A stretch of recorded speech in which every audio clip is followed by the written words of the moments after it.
Hello everyone, welcome back to Sydney and Starlet, and if you're new here, welcome. Enjoy the videos.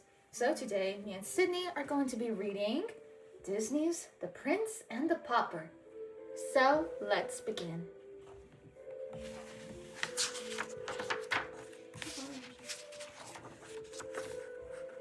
For many years, England had a wise and good king.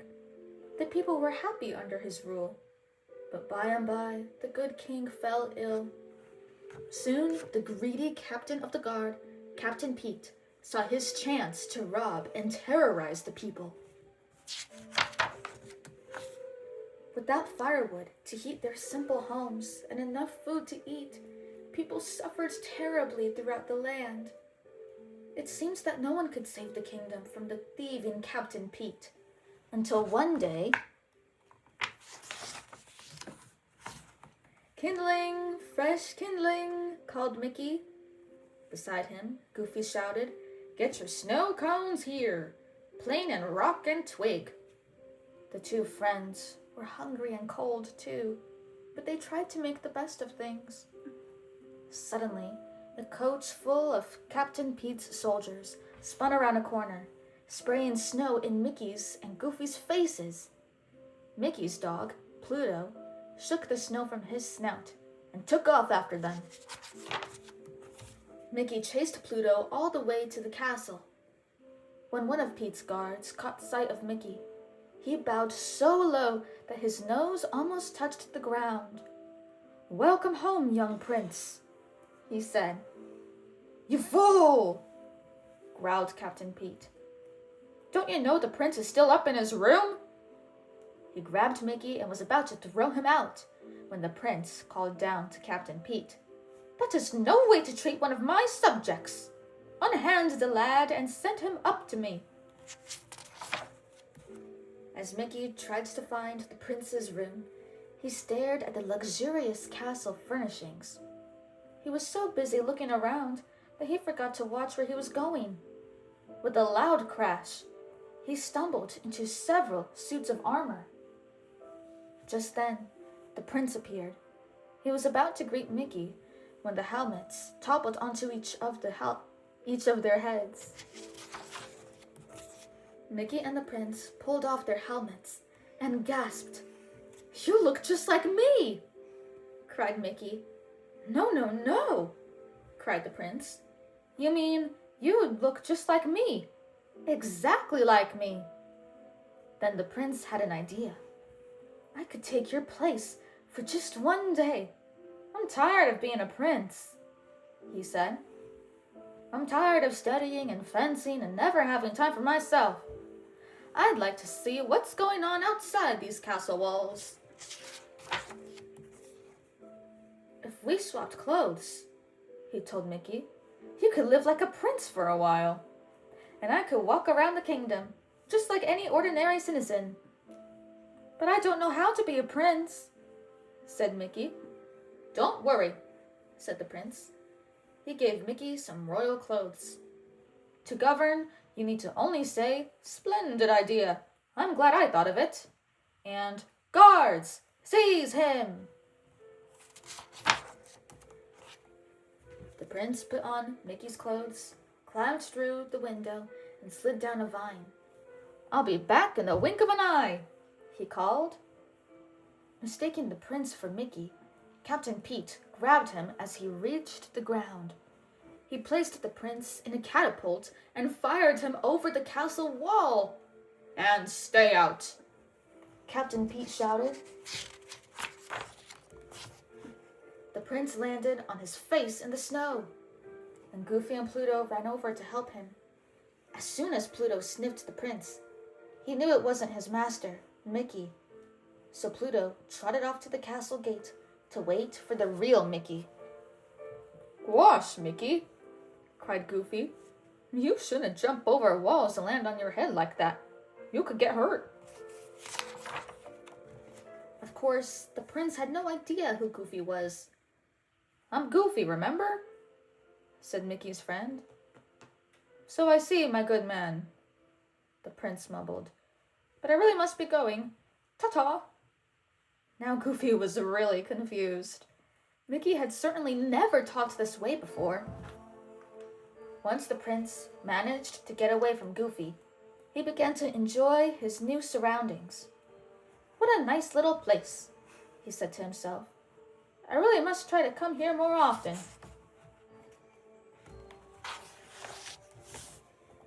The prince was enjoying his walk when he spotted a little dog. Because he'd never had a pet before, he thought it would be fun to play with the little fellow.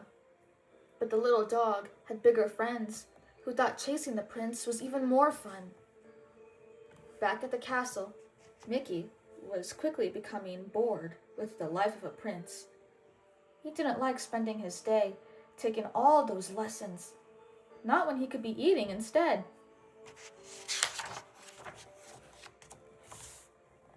Mickey licked his lips as Donald, the prince's butler, carved a giant turkey.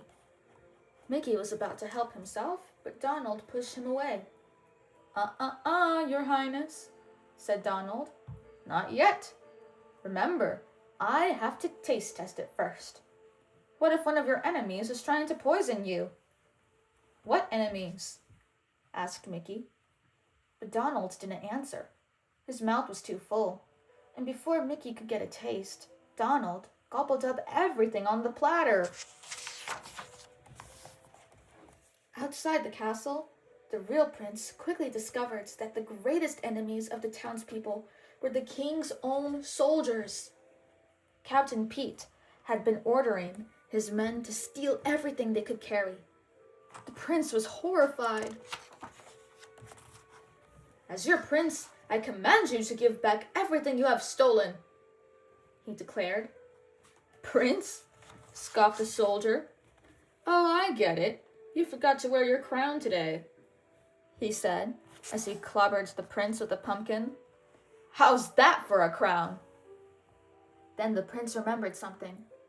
I can prove I'm the prince, he shouted. He showed them his royal ring, the only thing he had brought from the castle.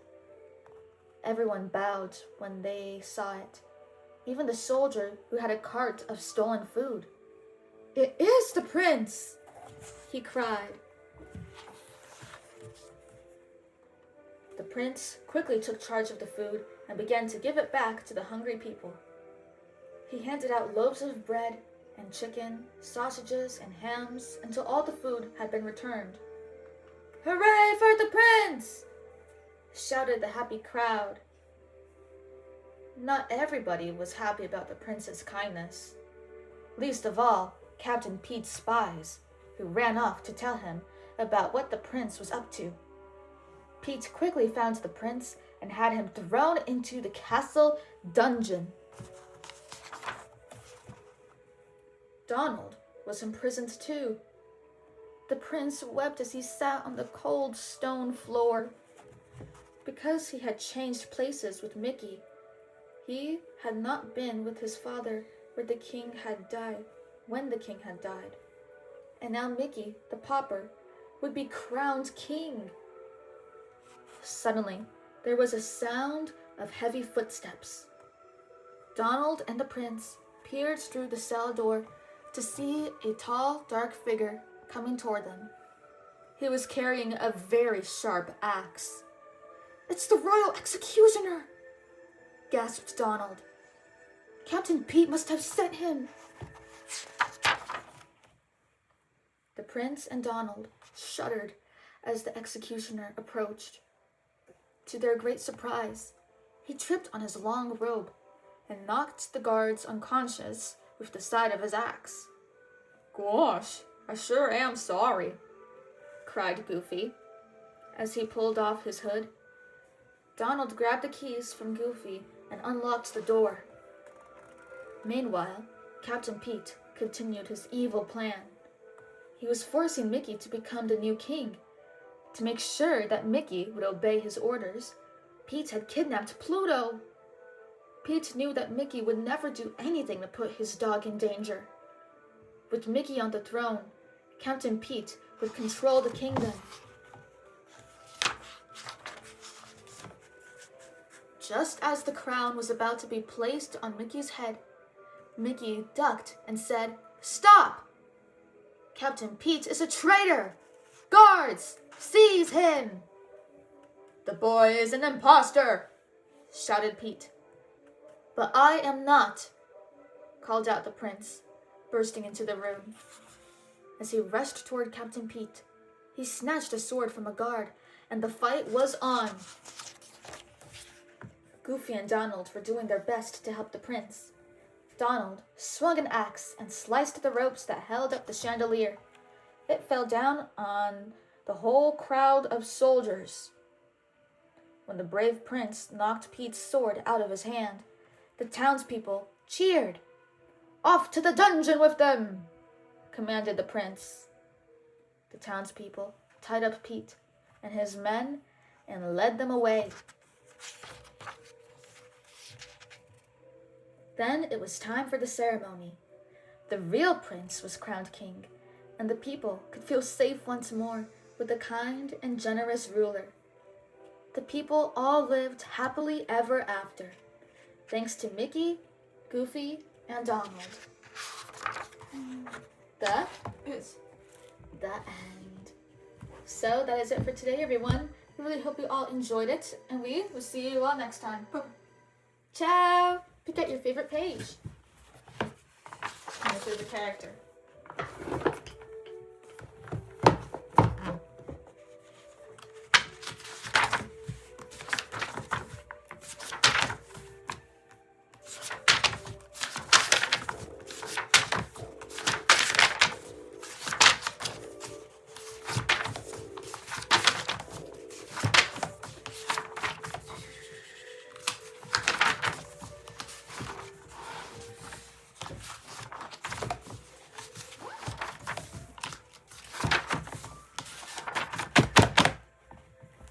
Whoa! Was it this page? Who's your favorite character? Up.